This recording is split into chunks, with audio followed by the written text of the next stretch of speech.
प्रेम, विरह और आदिवासी संस्कृति का मार्मिक चित्रण। जीवी रानी निर्देशक कन्हैया हांसदा द्वारा निर्देशित और आशीष मारंडी और शेफाली हेम्ब्रम अभिनीत सिर्फ एक संगीत रचना नहीं है, बल्कि ये संथाल आदिवासी संस्कृति, प्रेम और विरह की भावनाओं का एक गहरा और मार्मिक चित्रण है। यह गीत अपनी सादगी और गहन भावनात्मकता के कारण दर्शकों के दिलों को छू लेता है। इसका कथानक एक साधारण प्रेम कहानी के इर्द गिर्द बुना गया है, जो शहरी ग्लैमर से दूर प्रकृति की गोद में पनपती है। यह कहानी हमें झारखंड और ओडिशा के ग्रामीण इलाकों की शांत हरी भरी वादियों में ले जाती है, जहां प्रेम अपने सबसे शुद्ध रूप में प्रकट होता है। गीत के बोल सुशील मुर्मू ने लिखे हैं, जबकि इसे कुमार सावन और निर्मा किस्कू ने अपनी मधुर आवाज दी है। इस गीत में सह कलाकार के रूप में लक्ष्मण मार्डी, लक्ष्मी मार्डी और पीथा किस्कू ने भी महत्वपूर्ण भूमिकाएं निभाई हैं। कहानी का कथानक। गीत की शुरुआत आशीष मारंडी और शेफाली हेम्ब्रम के बीच एक गहरी दोस्ती और फिर प्रेम के अंकुरण से होती है। उनके बीच का रिश्ता बहुत ही निर्मल और सहज है। वे खेतों में, जंगल के रास्ते पर और गांव के खुले मैदानों में एक दूसरे के साथ समय बिताते हैं। निर्देशक कन्हैया हांसदा ने इन दृश्यों को इतनी खूबसूरती से फिल्माया है कि दर्शक उनकी सादगी और मासूमियत से तुरंत जुड़ जाते हैं। गीतों के माध्यम से दोनों कलाकार अपनी भावनाओं को व्यक्त करते हैं, जहां वे एक दूसरे को जीवी रानी, प्राणों की रानी और जीवी राजा, प्राणों का राजा कहकर पुकारते हैं। यह संबोधन उनके रिश्ते की गहराई और एक दूसरे के प्रति उनके अटूट समर्पण को दर्शाता है। हालांकि उनकी प्रेम कहानी में एक मोड़ तब आता है जब नायिका शेफाली को शिक्षा या किसी अन्य कारण से गांव से दूर जाना पड़ता है। यह विरह का क्षण बहुत ही हृदय विदारक है। इस दृश्य में कलाकार की आंखों में दर्द और लाचारी साफ झलकती है।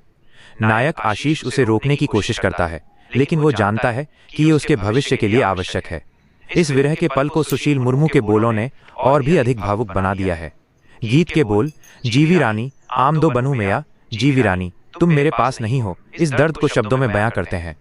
गीत का दूसरा भाग नायक के अकेलेपन और विरह की पीड़ा को दर्शाता है। वो उन्हीं रास्तों पर घूमता है जहां उन्होंने साथ में समय बिताया था।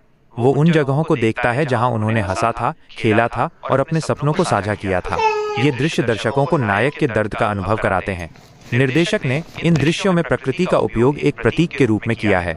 जहां एक ओर गांव के हरे भरे खेत और जंगल उनके प्रेम के साक्षी हैं, वहीं दूसरी ओर यही स्थान अब उसके अकेलेपन का गवाह बन गए हैं। कलाकारों का प्रदर्शन। आशीष मारंडी और शेफाली हेम्ब्रम ने अपने अपने किरदारों को जीवंत कर दिया है। आशीष मारंडी ने एक सीधे साधे गांव के लड़के की भूमिका में अपनी सहजता से दर्शकों का दिल जीता है।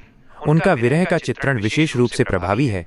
उनकी आंखों में उदासी और चेहरे पर पीड़ा के भाव इतनी सच्चाई से प्रकट होते हैं कि दर्शक उनके दर्द को महसूस कर पाते हैं। शेफाली हेम्ब्रम ने भी अपने किरदार को बखूबी निभाया है। उनकी मासूमियत और सादगी कहानी को और भी अधिक विश्वसनीय बनाती है।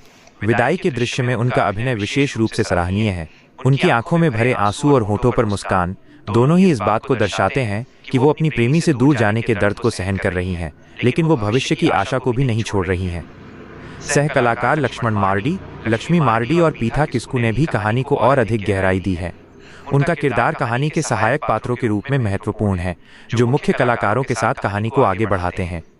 संगीत और गीत। कुमार सावन और निर्मा किस्कू की आवाज़ इस गीत की आत्मा है। कुमार सावन की आवाज़ में एक गहरा दर्द और संवेदनशीलता है, जो विरह के दृश्यों को और भी अधिक प्रभावी बनाती है।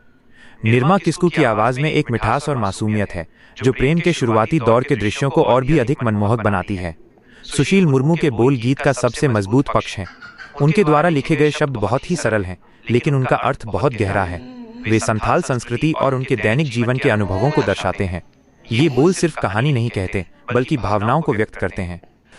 निर्देशन और सिनेमैटोग्राफी। कन्हैया हांसदा का निर्देशन सराहनीय है। उन्होंने एक सरल प्रेम कहानी को एक शक्तिशाली भावनात्मक अनुभव में बदल दिया है। उन्होंने ग्रामीण परिवेश को बहुत ही खूबसूरती से फिल्माया है, जिससे दर्शक कहानी के साथ जुड़ जाते हैं। सिनेमैटोग्राफी भी उत्कृष्ट है। प्रकृति के दृश्य और कलाकारों के क्लोजअप शॉट्स कहानी को और अधिक प्रभावी बनाते हैं। कुल मिलाकर जीवी रानी सिर्फ एक संगीत वीडियो नहीं है, बल्कि ये एक कलाकृति है जो प्रेम, विरह और संथाल आदिवासी संस्कृति के मूल्यों को दर्शाती है। यह गीत अपनी सादगी, भावनात्मक गहराई और कलाकारों के उत्कृष्ट प्रदर्शन के कारण एक यादगार अनुभव प्रदान करता है। ये उन सभी लोगों के लिए एक मस्ट वॉच है जो अच्छी संगीत और सार्थक कहानियों की तलाश में है।